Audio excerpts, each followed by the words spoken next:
Welcome to the Jali podcast. I'm your host, Melyssa Barrett.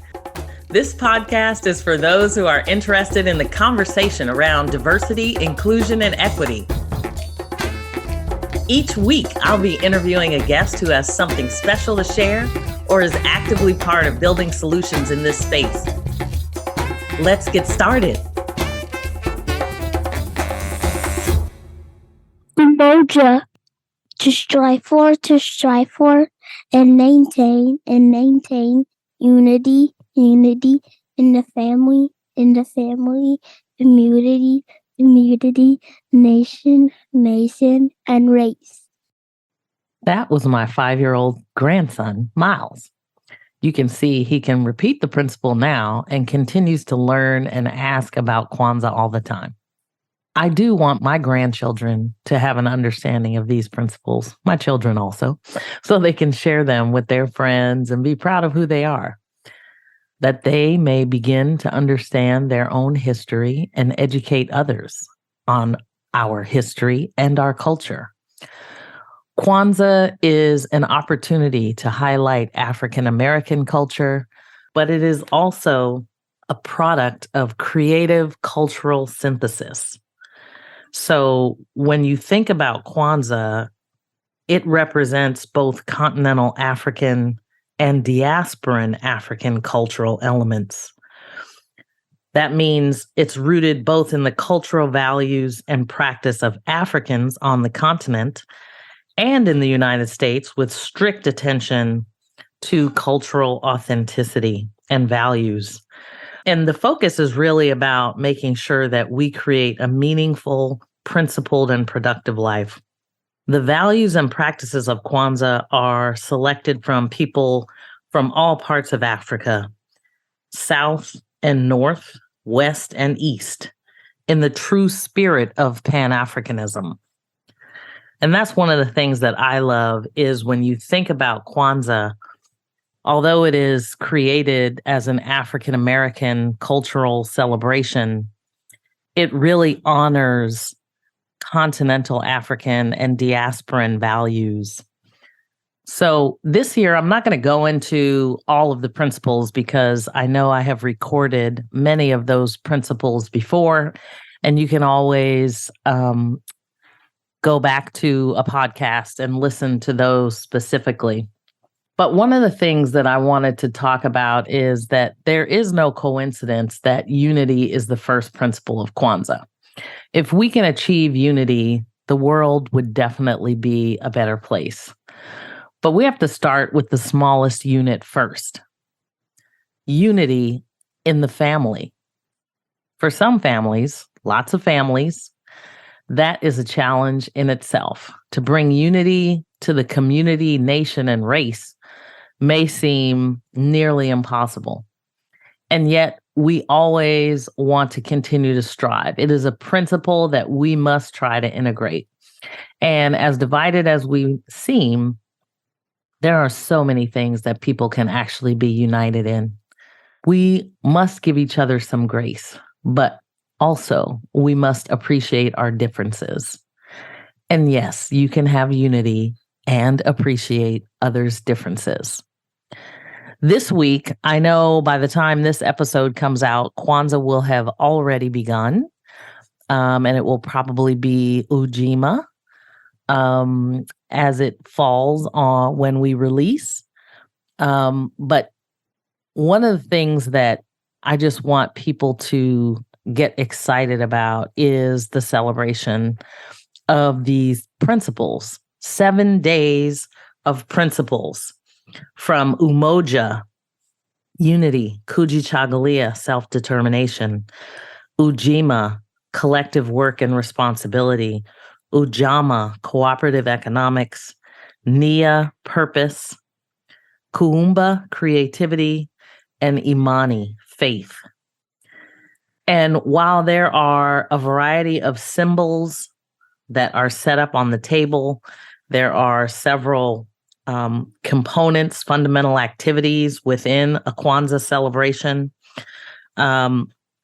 We always I know for me, we always do the libation not only a libation, but a libation statement as well as a farewell statement, to really make sure that we have the opportunity to call out the names of our ancestors who have passed on, people we want to honor, people we want to make sure our family, our community is aware of as we go through those celebrations. So if you have not attended a Kwanzaa celebration, I would encourage you to find one, no matter what ethnicity you are, just to learn about it.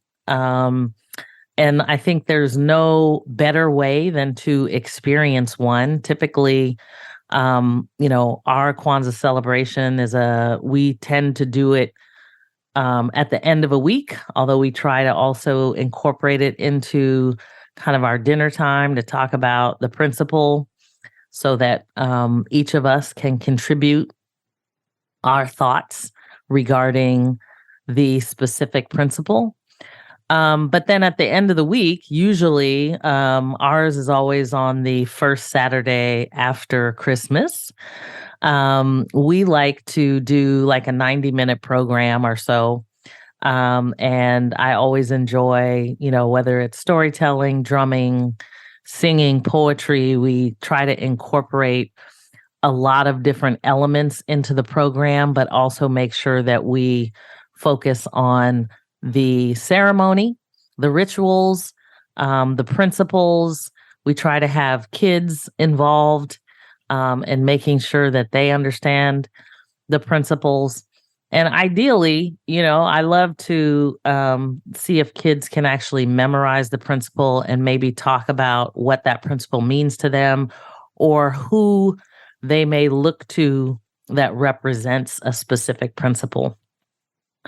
So one of the things that, we always try to do is really just focus so that you'll find that I think in some cases, you may not think you're creating a tradition, but it has now become a tradition in our household.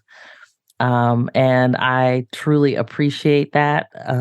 I think my kids appreciate that. And now they are starting to celebrate it with their children, which makes me so happy. And I love the fact when I hear people tell me that they've never been to a Kwanzaa and they want to come, or that, they are going to begin celebrating Kwanzaa themselves at their own home. That brings joy to me as well. So I'm always interested in if anybody has questions or, just wants information from me on how we have done it for the last 22 or 23 years, I am happy to share. But one thing about Kwanzaa that's so wonderful is nobody's Kwanzaas are the same. And you can get creative with the principles, with Kwanzaa, with how you want to do Kwanzaa in your own house. So there are some of the fundamentals, but I would just encourage everyone to learn not only about the Kwanzaa celebration, but also about our culture. Be a keeper of the culture and recognize the connection between continental Africans, diasporan Africans, certainly as part of the United States. But it's just so wonderful to see so many stories, so many people that we are honoring.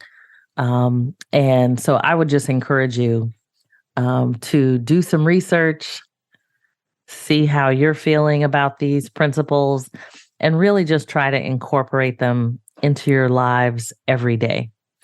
And one of the things that I always talk about is Kwanzaa every day. And, we do have KwanzaaEveryday.com if you just want to go check out the website. But it's really a focus on what the principles are, how we got started, and it'll give you a bit of a story about my husband who kind of started this all for our family. So anyway, at the end of the day, I just want to wish everyone a happy Kwanzaa. If you hear somebody come up to you and say Habari Gani, the appropriate response would be to give them the principle of the day. So if today is, let's just say, December 26th, if somebody comes up to you and says Habari Gani, your response should be Umoja, which is unity. So, and that's the rest of the week is the same. Habari Gani, Kujichagulia, etc. So hopefully you learned a little bit of something today. And if you didn't, feel free to reach out to me, Melyssa at melyssabarrett.com, MELYSSA at MELYSSABARRETT.com. And I'm happy to chat with you more about Kwanzaa. And for those of you that might be looking for somebody to come in to your organizations and maybe just expose your employees or your audience to Kwanzaa, I'm happy to do that as well. So feel free to reach out and have a great holiday and a happy new year. Take care. Thanks for joining me on the Jali podcast. Please subscribe so you won't miss an episode. See you next week.